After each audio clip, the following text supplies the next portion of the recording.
A'udzubillahi minasyaitonirrajim. Bismillahirrahmanirrahim.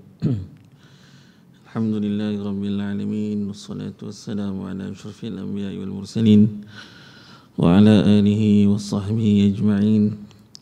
Subhanaka la ilma lana illa ma 'allamtana innaka antal alimul hakim. Rabbi shrah li sadri wa yassir li amri wahlul 'uqdatam min lisani yafqahu qawli, amma ba'd. Assalamualaikum warahmatullahi wabarakatuh. Sama sekali tuan-tuan muslimin yang dirahmati Allah, sama-sama kita merafakkan kesyukuran kehadirat Allah Subhanahu wa taala atas limpah kurnia serta inayah daripada Allah Subhanahu wa taala dapat kita bersama sekali lagi pada malam ni menunaikan solat maghrib berjemaah dan insya-Allah bersama-sama mengambil sedikit manfaat pada kuliah maghrib, sambungan pengajian kitab kita, kitab Asy-Syama'il Al-Muhammadiyah, cerita tentang kepribadian Nabi junjungan besar kita Nabi Muhammad sallallahu alaihi wasallam. Yang saya hormati tuan pengurusi surau, tuan-tuan imam, tuan-tuan guru yang hadir, asatizah, Tuan Bilal, seluruh saf kepimpinan surau, juga muslimin, muslimat yang dirahmati Allah. Jadi insya-Allah pada malam ni kita teruskan pengajian kitab kita, sambungan pada bab, masih kita berada pada bab yang kedua, iaitu bab Maja'a fi khatimin nubuwah, bab tanda kenabian Rasulullah sallallahu alaihi wasallam, yang kita dah baca beberapa hadis bagaimana sahabat-sahabat Nabi sallallahu alaihi wasallam, juga sahabat di kalangan wanita dan juga cucu Nabi sendiri menyatakan bila mana Allah SWT jadikan, mengutuskan Nabi junjungan besar kita Nabi Muhammad SAW menjadi seorang Rasul ketika mana beliau berumur 40 tahun, maka Allah SWT letakkan tanda. Bukan Nabi Muhammad je tuan-tuan, bukan Nabi Muhammad saja yang Allah letakkan tanda kenabian pada badan. Seluruh Nabi sebelum tu pun ada. Kalau baca kisah-kisah riwayat Nabi yang sebelum Nabi Muhammad SAW, kesemua Nabi yang datang sebelum Nabi Muhammad SAW, tanda kenabian berada di sebelah kiri badan, sebelah belakang.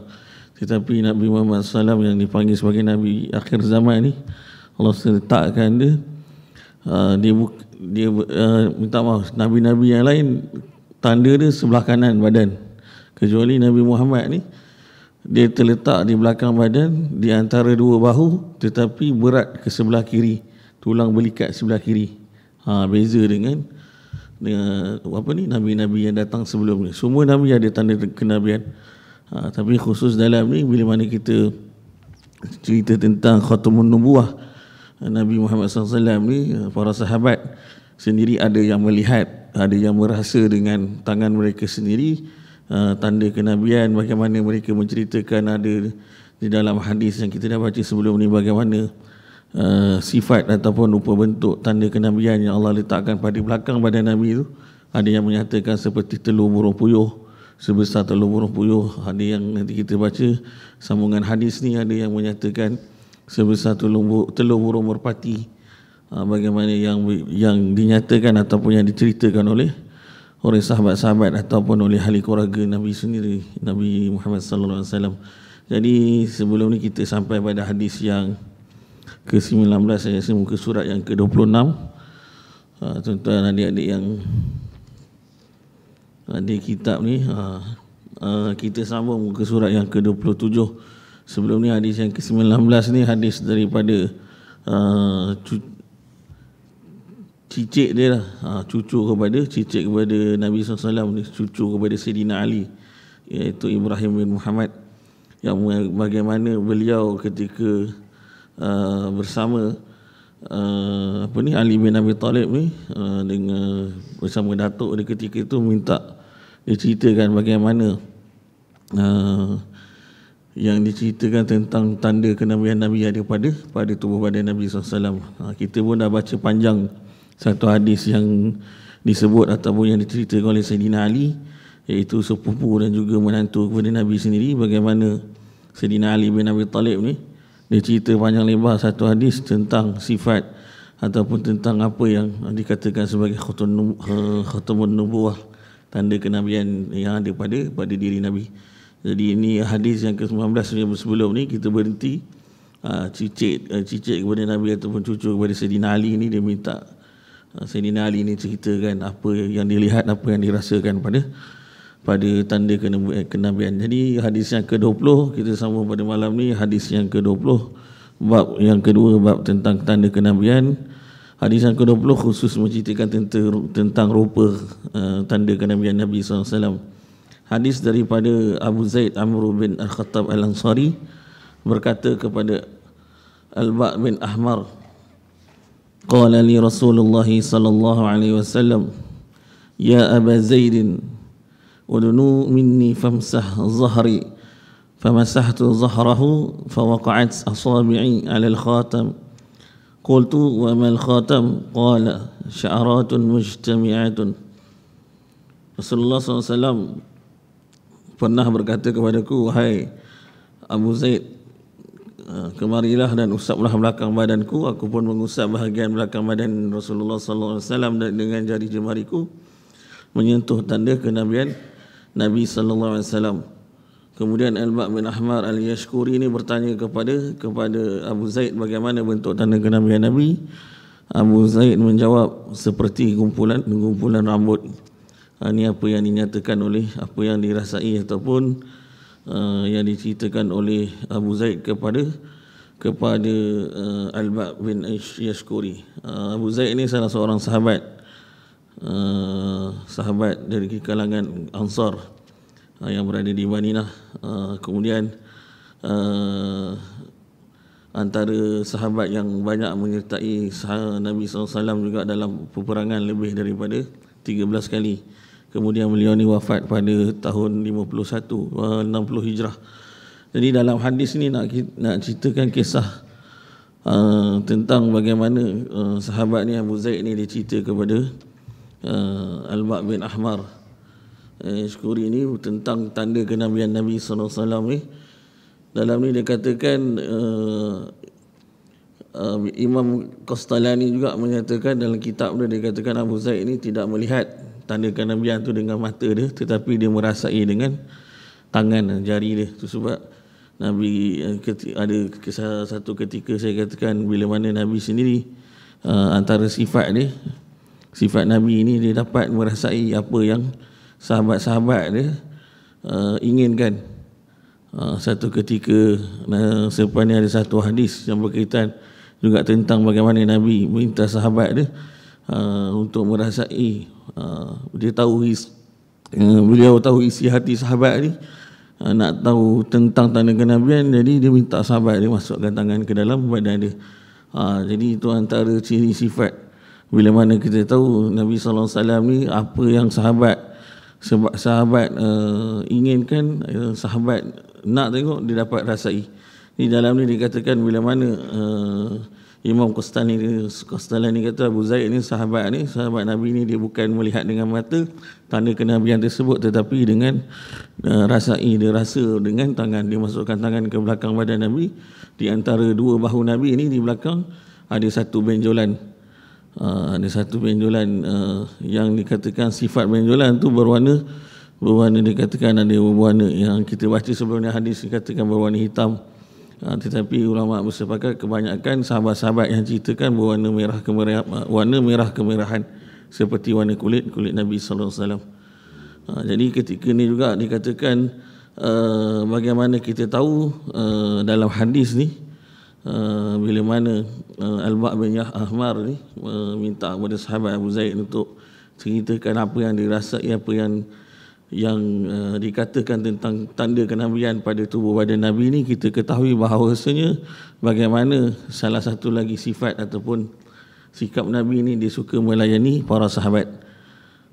Itu antara kalau kita dapati, sebab saya katakan bila mana kita belajar hadis ni, kalau kita lebih tadabbur macam kita tadabbur Al-Quran, adik-adik tadabbur Al-Quran lebih banyak lagi, walaupun kita baca secara mafhum umumnya mungkin kita dapat apa yang diterangkan secara terjemah secara hakiki, tetapi bila kita tadabbur mungkin lebih mendalam lagi. Seperti juga dalam hadis, bila mana kita lihat hadis-hadis yang disampaikan ataupun diceritakan oleh para sahabat, sama ada sahabat ataupun di kalangan keluarga Rasulullah SAW ni, so kita akan dapat lebih mendalam apa yang nak disampaikan sebenarnya kepada kita. Jadi ada hikmah di sebalik apa yang disampaikan dalam hadis. Ada kadang-kadang dalam hadis itu juga ada hukum-hukum yang saya katakan, bila mana bab yang ketiga cerita tentang rambut Nabi SAW, bagaimana Nabi merapikan, adakah Nabi orang lelaki dibolehkan untuk berdandan rambut, keharusan dalam bab hukum dalam hadis, tetapi dalam tu ada hukum-hukum tertentu yang bila mana kita baca, kita mendalami lebih dalam, kita akan ketahui. Jadi dalam hadis ni kita dapat ketahui bahawasanya hadis yang ke-20 ni, bagaimana rupa khatam dalam masa sama sifat Nabi yang lain juga kita dapat ketahui bahawasanya Nabi ni seorang yang suka dia layannya sahabat tu. Sebab saya katakan bukan sahaja dengan sahabat dia, bukan di kalangan dewasa, orang tua ke kanak-kanak, semua Nabi layan. Sebab antara sifat Nabi ni, bila mana Nabi ditegur, Nabi, kita dah baca kan hadis, bila Nabi ditegur ni antara sifat Nabi, kalau kita ni orang tegur, kita panggil, kalau adik-adik macam mana cara kita dengar, ada kau sahabat panggil dia, apa yang Nabi ajar dalam ni, bila mana sahabat tegur, dia akan bukan sahaja berpaling muka, tetapi dengan badan-badan sekali. Antara sifat dia, dia akan paling. Bila maksudnya sebelum orang tegur dia, Nabi takkan hanya berpaling saja bercakap dengan orang yang menegur junjungan besar kita, tetapi beliau akan berpaling keseluruhan badan dan muka, baru dia bercakap. Itu antara sifat itu. Sebab saya katakan bila mana dalam hadis ni katakan ada pelbagai sebenarnya, bila mana kita mendalami, kita belajar lebih dalam lagi tentang hadis-hadis ni, apa yang disepakati oleh para ulama. Yang sebab kadang-kadang ada hadis ni juga, macam saya katakan hadis yang ke-19, bila kita kaji lebih detail, kadang-kadang kita tengok hadis ni memang hadis ni yang dikumpulkan oleh Imam Tirmizi, tetapi dalam hadis ni bukan kesemuanya hadis yang dalam kitab Syama'il ini adalah hadis yang bertaraf sahih. Cuma sahabat-sahabat cerita ada hadis yang tak sampai taraf sahih, tapi hadis lain yang menyokong hadis tersebut. Itu lebih detail lah. Kalau nak belajar tu lebih detail, sebab saya katakan kalau belajar ilmu hadis ni banyak ada hadis yang munqati' kan, hadis yang musalsal lebih dalam lagi. Semuanya ada hadis-hadis yang bila mana ada yang disebut dalam ni, yang biasa kita dengar hadis dhaif, hadis sahih, hadis hasan li zatihi li ghairihi. Bila mana ada hadis yang dikatakan hadis yang terputus, munqati' terputus, yang musalsal terputus, salah silah dia, terputus perawi dia, mungkin perawi dia seorang yang tak siqah, tetapi ada hadis-hadis lain yang menyokong hadis tersebut, maka hadis itu dinaik taraf. Mungkin daripada hadis tu jadi hadis yang munqati', mungkin dinaik taraf jadi hadis yang hadis hasan ke. Jadi itu lebih mendalam lah kalau cerita bab hadis. Semua saya katakan dalam ni, bila mana saya katakan apa yang sahabat-sahabat cerita ni nak cerita kepada kita ni, adik-adik ni, khusus kita muslimin muslimat umat Islam yang ada sekarang ni, bagaimana kita tahu Nabi tinggalkan kita dengan pelbagai sunnah yang saya katakan banyak sunnah Nabi sebenarnya. Ada mungkin lagi yang kita tak tahu, benda sunnah-sunnah yang kita tak pernah buat pun. Tapi melalui pembacaan, insya-Allah, sebab saya katakan ada bezanya kitab Sirah Nabawiyah. Kalau kita belajar kitab tarikh Sirah Nabawiyah ni dengan kitab Syama'il ni, kitab Syama'il lebih khusus cerita tentang susuk tubuh yang dipanggil sebagai Nabi Muhammad sallallahu alaihi wasallam. Jadi dalam ni juga kita ketahui dalam hadis ni bagaimana Nabi dapat memahami tadi sifat Nabi, dapat Nabi suka melayani sahabat-sahabat kan. Dalam apa juga Nabi akan layan sahabat dengan cara terbaik. Itu sebab bila Nabi, kita tahu, saya katakan bila Nabi makan bersorangan, Nabi akan makan sekadar Nabi melapik perut kan, tak sampai dia makan melampau. Tetapi bila mana Nabi bersama dengan sahabat-sahabat, bila mana Nabi makan, bukannya maksud Nabi makan terlebih, tetapi Nabi meraih kan, Nabi akan makan lebih daripada bila mana Nabi makan bersorangan atau bersama keluarga dekat rumah. Itu antara cara kehidupan Rasulullah SAW dalam bab, ada dalam hadis, dalam ni juga dalam kitab ni disebut nanti sampai bab yang ke-8, bagaimana cara kehidupan Rasulullah SAW ketika beliau, cara beliau makan, cara beliau tidur semua. Jadi kita dapat ketahui juga dalam hadis yang ke-20 ni bahawa bagaimana Abu Zaid ni dia cerita kepada Al-Ba' bin Ahmar ni, Nabi ni dapat memahami dan juga membaca apa keinginan ataupun apa sahabat terfikir dalam pemikiran mereka ni, nak lihat dia nak kenal Nabi lebih dekat ni. Nabi dapat memahami itu sebab Nabi kata datang masukkan tangan ke belakang tu sebab dia tahu. Nabi tahu, Nabi dapat faham bahawasanya sahabat ni nak tahu lebih mendalam lagi tentang diri dia. Okey, kemudian seterusnya hadis yang ke-20. Ni hadis ni yang agak panjang saya katakan. Bagaimana hadis yang ke-21, muka surat yang ke-28 ni. Adik-adik yang baru datang ni mungkin boleh adik-adik boleh tolong Ustaz bacakan ni dia punya matan hadis yang ke-21 muka surat 28. Siapa nak baca matan hadis? Daripada Buraidah bin Al-Husayb berkata, Buraidah bin Al-Husayb ni juga antara sahabat Nabi yang meriwayatkan lebih daripada 150 hadis daripada Nabi ni. Antara orang yang menyertai perang Khaybar, pembukaan Fathul Mekah, perang Badar. Kemudian Buraidah ni memeluk Islam ketika mana perang Badar berlaku. Kemudian dia wafat tahun 62 Hijrah. Itu secara ringkas peribadi tentang Buraidah. Kalau adik-adik tuan-tuan muslimin muslimat biasanya nak baca tentang biografi ringkas perawi ke sahabat ni, kitab banyak sebenarnya. Kitab antaranya yang biasa saya lihat kitab Siyar A'lamun Nubala, tarikh Ibnu Hibban, tarikh As-Sahabah ataupun tarikh Islam lah biasa. Kalau Siyar A'lamun Nubala tu dia ada jilid dia banyak, tapi dia ada ringkasan tu, biasa dia cerita biografi secara ringkas daripada Nabi ni, membuat sahabat tabi'in ni hidup dengan Nabi, yang hidup satu zaman tapi tak jumpa Nabi pun ada, tabi'in dan sampailah kepada ulama-ulama. Okey, boleh seorang baca muka surat 28 ni. Matan hadis daripada Buraidah bin Al-Husayb berkata, Ja'a Salman tu.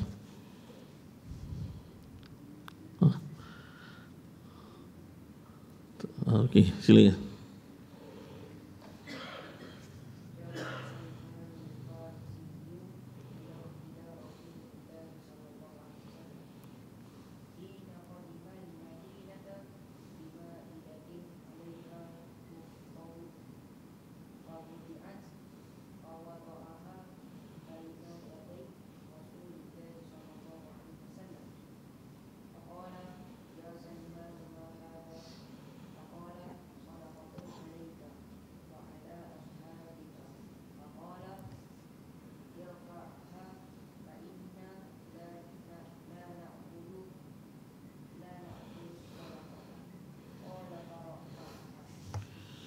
Okey, hadis ni cerita tentang, kalau lihat ni peristiwa ni cerita tentang ketika mana Rasulullah SAW ni, peristiwa hijrah Nabi daripada Mekah ke Madinah.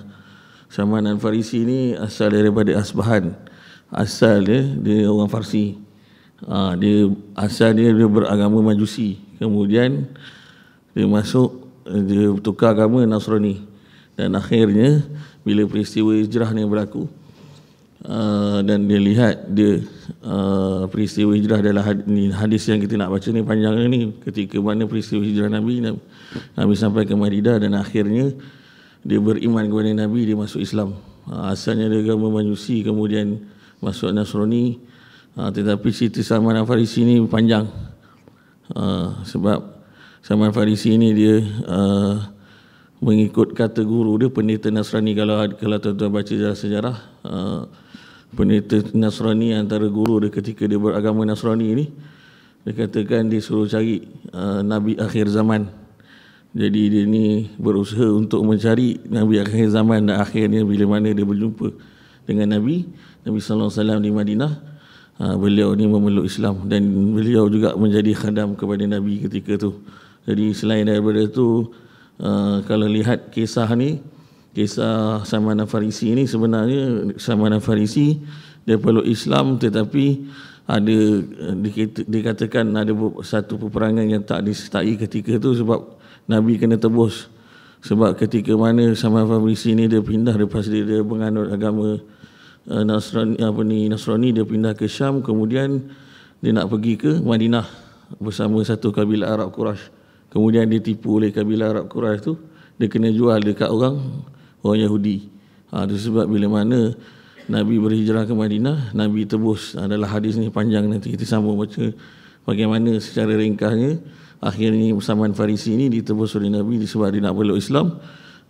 Tetapi peperangan yang awal tu dikatakan tak dapat disertai sebab dia masih lagi dalam dia, sampai dia kena tipu. Dia nak cari kebenaran ni, bagaimana Tok Guru dia pendeta Nasrani ni suruh dia cari kebenaran, cari Nabi akhir zaman ni.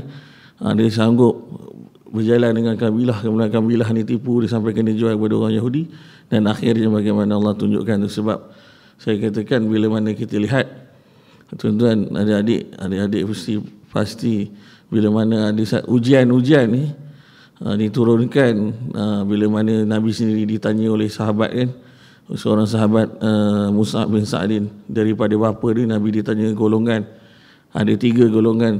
Nabi jawab orang yang paling banyak dibebani dengan ujian. Allah turunkan ujian yang berat-berat kepada mereka. Yang pertama Nabi jawab para anbiya. Kita tahu para nabi banyak. Nabi Muhammad sendiri pun kita tahu kisah hebat bagaimana Nabi jadi anak yatim ketika kecil, bagaimana sirah ujian Nabi SAW. Nabi-nabi sebelum tu, Nabi Ayub AS, adik-adik belajar baca sirah Nabi Ayub, 18 tahun terkena penyakit yang sangat teruk. Nabi AS ni orang yang kaya, asal nak kaya, Allah matikan anak dia, Allah matikan matikan tanaman-tanaman dia, rosak, lepas tu binatang ternakkan dia, kena penyakit lagi.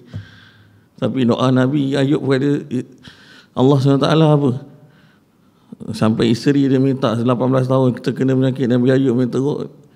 Dia segan, malu nak minta doa kepada Allah. Dia berdoanya, dia kata, ya Allah Tuhanku, aku terkena penyakit, sesungguhnya engkau adalah orang yang pemurah daripada yang maha pemurah. Itu je doa pada Allah. Tak ada minta pun sembuhkan penyakit, tak ada. Tapi akhir sekali bila mana rahmat Allah tu, bila Allah sebut bila mana Allah turunkan ujian dan musibah, wala nabluwannakum bi syai'in minal khawf wal ju'i wal naqsi minal amwali wal anfusi was samarat wa basyiris sabirin alladzina idza asabatuhum musibatun qalu inna lillahi wa inna ilaihi raji'un ulaika alaihim salawatu min rabbihim wa rahmah wa ulaika humul muhtadun. Di mana Allah turunkan ujian dan juga apa-apa juga musibah tu pasti ada hikmah di sebalik. Pasti ada Allah nak berikan.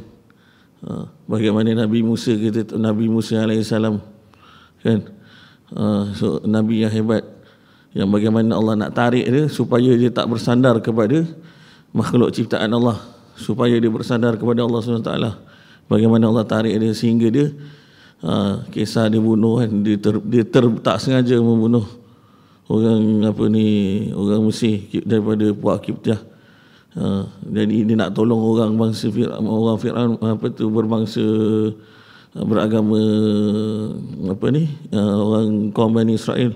Akhirnya bagaimana dia bersendirian mengadu kepada Allah, bagaimana Allah nak tarik sebenarnya. Itu sebab Nabi sebut golongan yang paling hebat diuji adalah para anbiya. Kemudian yang kedua, golongan yang kedua Nabi sebut, Nabi jawab kepada Mus'ab bin Sa'din, golongan kedua adalah orang yang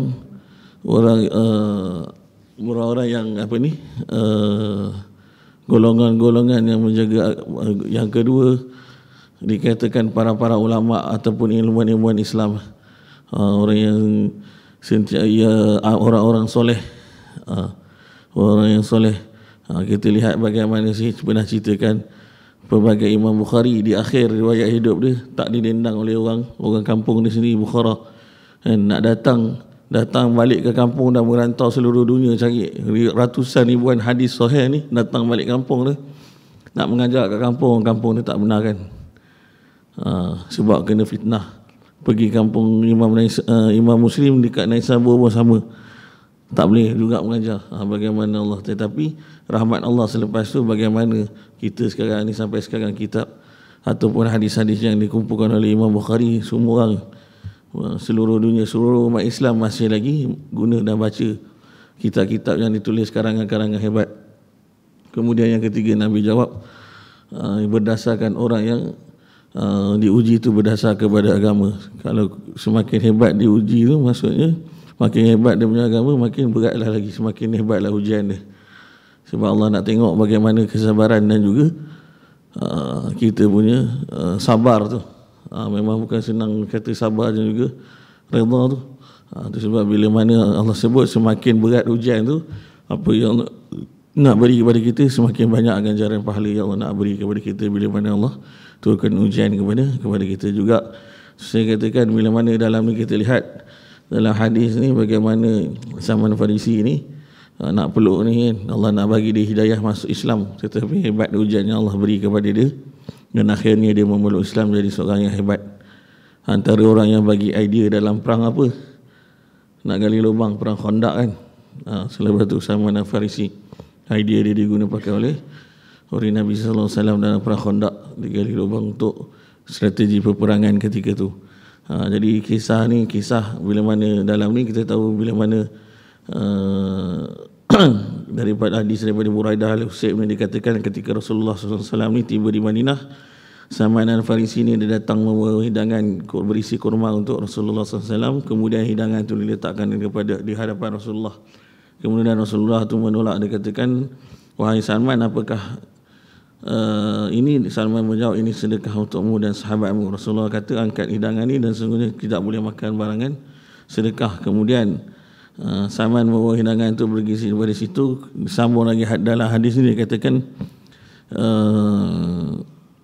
faja'al ghadan bimislihi fawada'a baina yaday Rasulullah sallallahu alaihi wasallam faqal ma hadha ya Salman, faqala hadiyatun lak, faqala Rasulullah sallallahu alaihi wasallam li ashabihi ibsitu summa nazara ila al-khatami ala zahri Rasulillah sallallahu alaihi wasallam فآمن به وكان لليهود فاشتراه رسول الله صلى الله عليه وسلم بكذا وكذا درهما على أن يغرس لهم نخلا.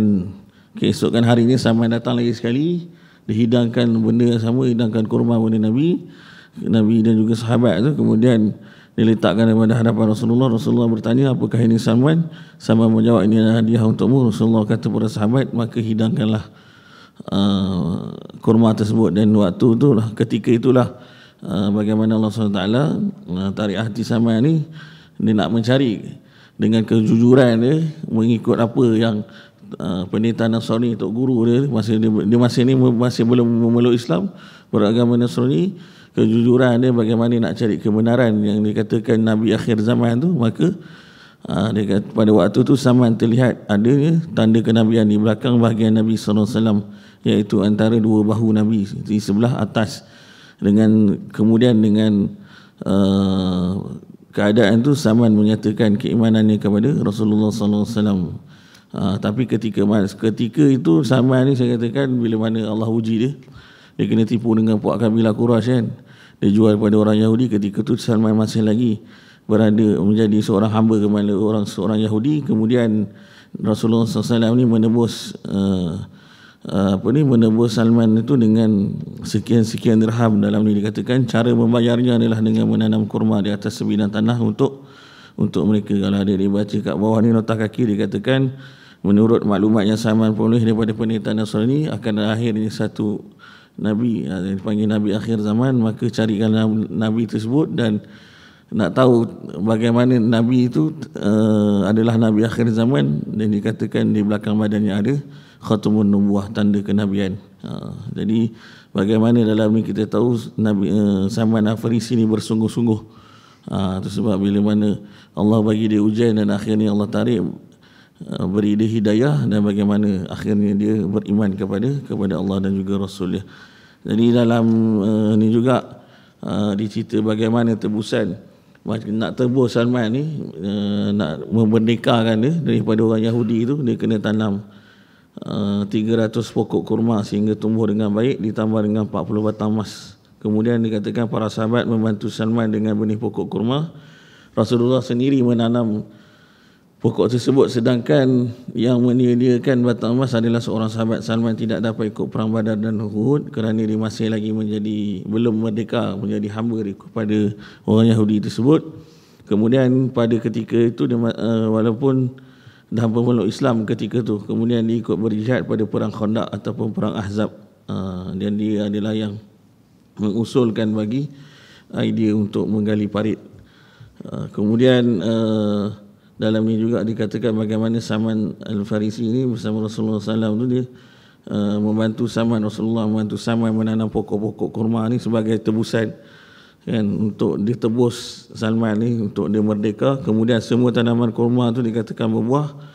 Dalam ni diceritakan ada satu pokok daripada 300 pokok tu, semua pokok tu berbuah, ada satu pokok yang tak berbuah, dan dikatakan pokok tu yang ditanam oleh Umar. Kemudian nak bagi tahu bagaimana Nabi nak bagi barakahnya Nabi ini, bila mana dia cabut dan ditanam semula pokok yang ditanam oleh Umar, maka pokok tersebut juga berbuah akhirnya pada tahun yang sama.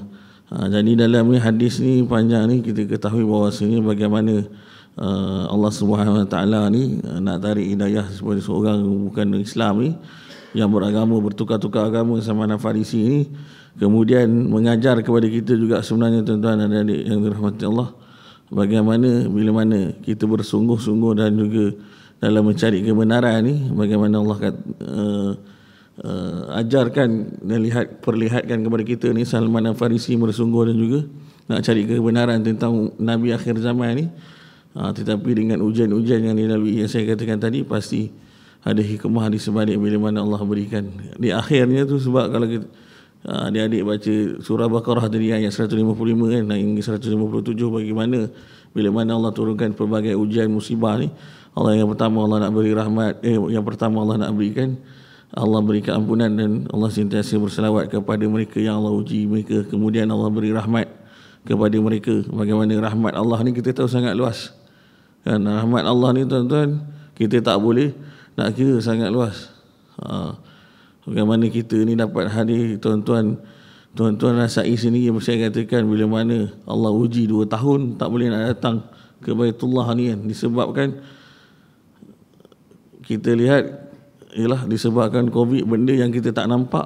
Allah uji kita bagaimana 2 tahun kekangan. Tuan-tuan tak boleh nak datang, tak boleh nak jumpa ahli keluarga.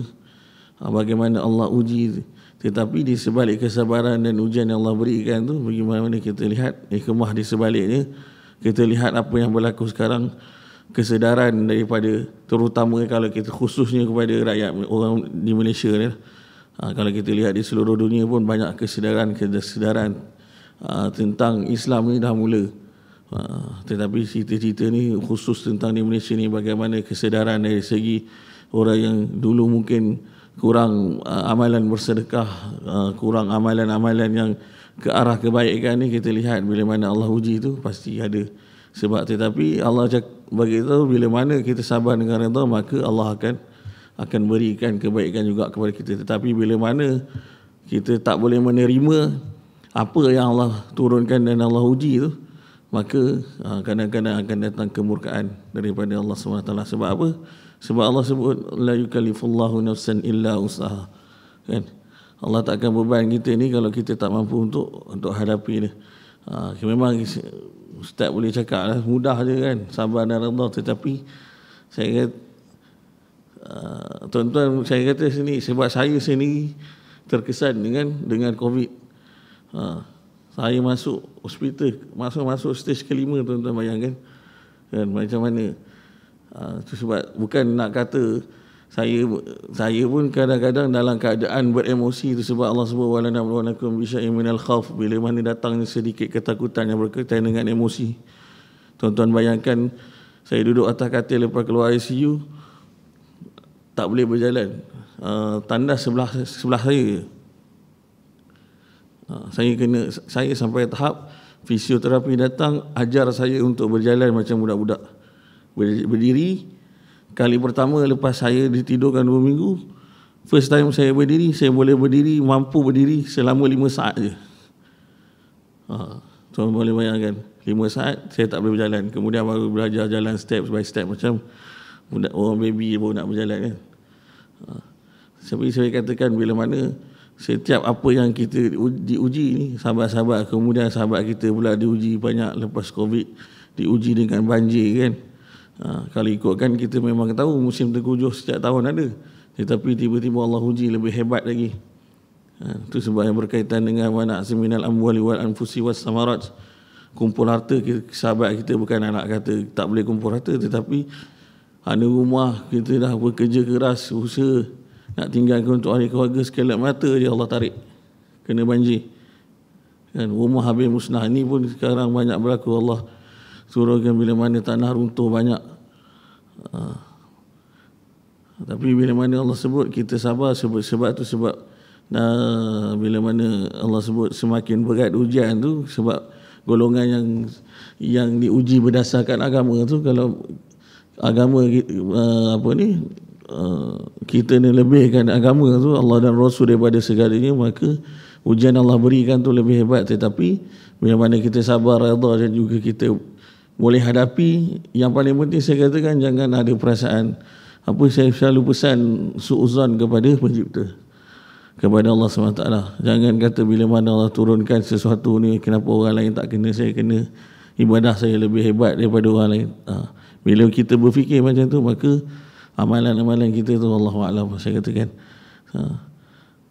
Jangan ada perasaan sakwa sangka dengan pencipta. Setiap apa yang berlaku, Allah yang turunkan, Allah uji kita tu pasti ada sebab dan juga sebab dia. Kita lihat sini ada adik mengaji Quran, faham tentang apa yang Al-Quran sebut kan. Kisah-kisah hebat banyak. Bukan kita je diuji ni, para Nabi sangat hebat diuji. Ilmuwan-ilmuwan Islam yang dulu yang kita mengaji kitab ni pun banyak hebat diuji. Imam Syafi'i sangat orang yang miskin kan. Imam Syafi'i saya kata orang yang sangat miskin. Jadi kita lihat sini dalam ni kisah Salman Al-Farisi ni pun nak memeluk Islam bukan senang.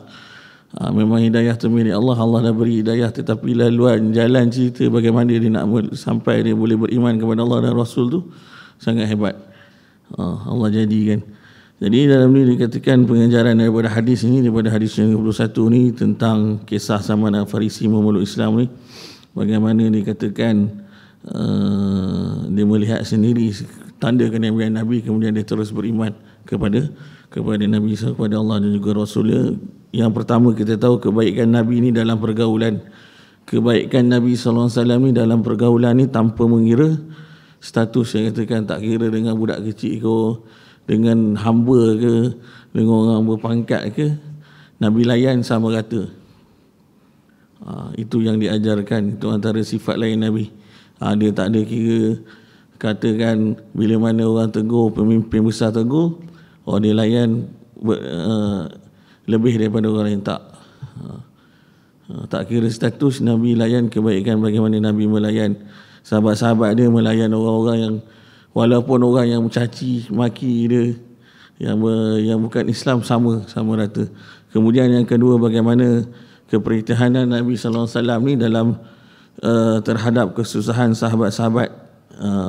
Contohnya dalam ni dikatakan kisah Salman Al-Farisi ni, bagaimana sahabat ni yang ditipu oleh puak kabilah Quraisy ni sampai jadi hamba kepada orang Yahudi, dan akhirnya bila mana dia beriman kepada Allah dan Rasulnya, maka Nabi sendiri membantu untuk menembus, dia memerdekakan diri daripada orang Yahudi tersebut. Dan yang ketiga, kesungguhan dan kejujuran daripada apa yang diperlihatkan oleh Salman Al-Farisi ini untuk mencari kebenaran. Maksudnya bagaimana Salman Al-Farisi ini tunjuk kepada kita ni sifat dia pada diri dia tu, kesungguhan dia tu nak cari Nabi akhir zaman seperti mana yang dikatakan oleh Tok Guru dia.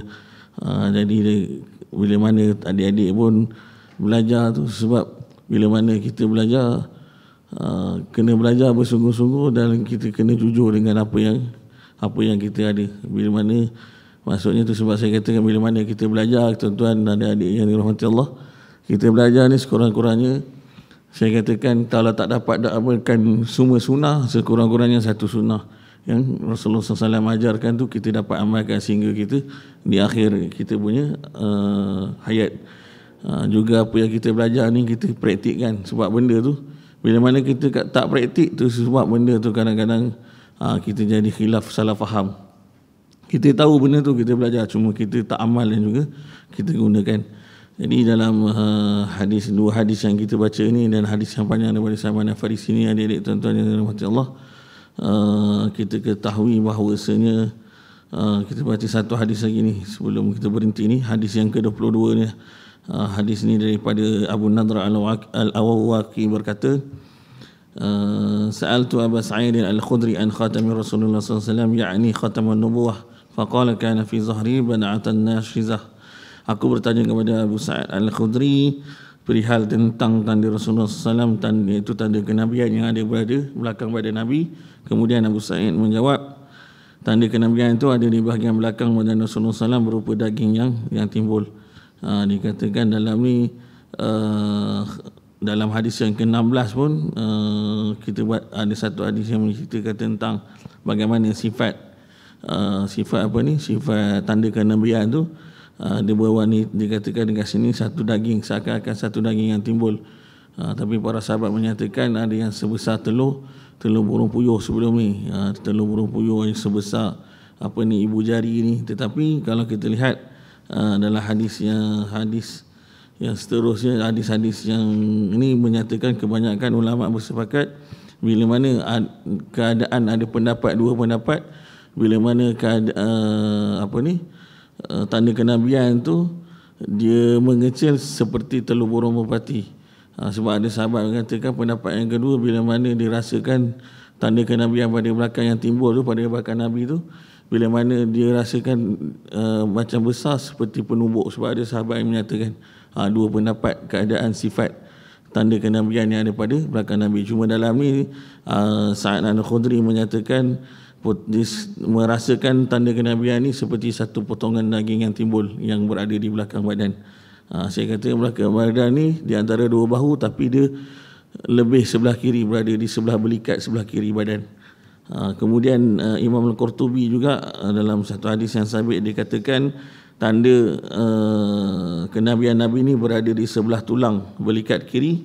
Bila mana kecil seperti telur burung merpati, bila mana besar seperti penumbuk. Itu yang Imam Qurtubi, antara ulama yang menyatakan, bersepakat menyatakan sifat pada tanda kenabian Nabi itu ada dua keadaan. Bila dia kecil seperti burung merpati, bila dia besar tu rasa besar seperti genggaman penumbuk.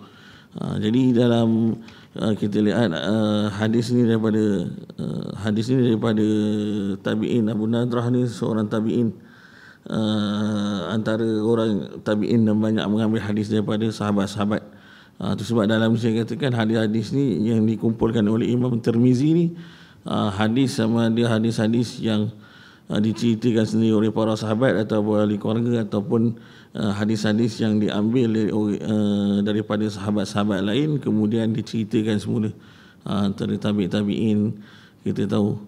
Jadi sebab saya katakan dalam hadis ni bukan keseluruhan dalam kitab Syama'il ni merupakan hadis-hadis sahih. Cuma ada hadis-hadis lain yang menampung, yang menyokong hadis-hadis tu, menjadikan hadis tu taraf dia naik. Jadi hadis bukan, kadang-kadang bukan sampai hadis sahih lah. Sebab ada hadis-hadis lain yang menyokong.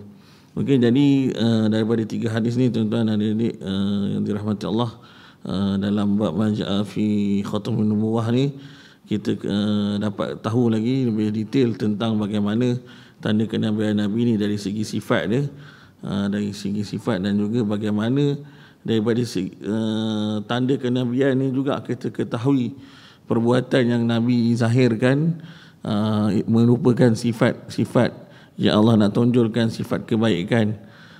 Bila mana Nabi kata aku ni dah diutuskan untuk menyempurnakan akhlak ni, bagaimana dalam hadis cerita tentang tanda kenabian Nabi, tetapi dalam masa yang sama ada hikmah di sebalik ni, bagaimana kita ketahui sifat Nabi seorang yang suka, kita tahu antaranya suka melayani sahabat-sahabat. Yang kedua, Nabi SAW ni dapat memahami perasaan ataupun apa yang diinginkan oleh para sahabat, walaupun sahabat tak menyatakan secara direct yang kata, tapi perasaan Nabi dapat memahami. Kemudian bagaimana kebaikan Nabi juga dalam ni, antara sifat Nabi, dia tak mengira status ataupun apa juga pangkat, Nabi layan sama rata je, maksudnya semua orang. Kemudian bagaimana usaha Nabi, dan juga bagaimana kita ketahui bahawa usaha Nabi ini sangat prihatin terhadap sahabat-sahabat dia dalam keadaannya susah tu, sebab sampai tahap orang datang minta kan bantuan. Sampai satu ketika Nabi dah tak ada apa-apa, dia minta suruh pergi ke rumah menantu dia Sayyidina Ali yang nak minta makanan, sebab rumah Nabi pun dah tak ada apa-apa. Dia kata pergi ke rumah Sayyidina Ali untuk minta. Bagaimana prihatinnya Nabi itu, sifat antara sifat dia tu nak membantu. Kalau ikutkan ni seorang pemimpin yang hebat zaman tu dah boleh jadi kaya, tetapi kita tahu walaupun bagaimana dia berkahwin dengan Sayyidatina Khadijah kan, seorang yang ahli perniagaan yang hebat ketika tu, dia berkahwin dengan Nabi, bagaimana dia infakkan harta-harta dia banyak ke jalan Islam. Datuk dia sendiri, sebab datuk dia sendiri walaupun tak memeluk Islam, Abdul Muttalib ni waktu tu jadi pemimpin Quraisy, kita tahu bila saat Nabi lahir pun dia bukan orang yang kaya, tetapi dia juga antara sifat dia suka derma kan. Dia banyak infak harta dia untuk dia punya kaum lah ketika tu, bangsa Quraisy. Waktu tu dia jadi datuk, dia jadi Perdana Menteri lah waktu tu kan, orang pemimpin besar Quraisy, tetapi bukan orang yang kita lihat sangat kaya, sangat mewah. Saat Nabi lahir dia ketika tu agak susah.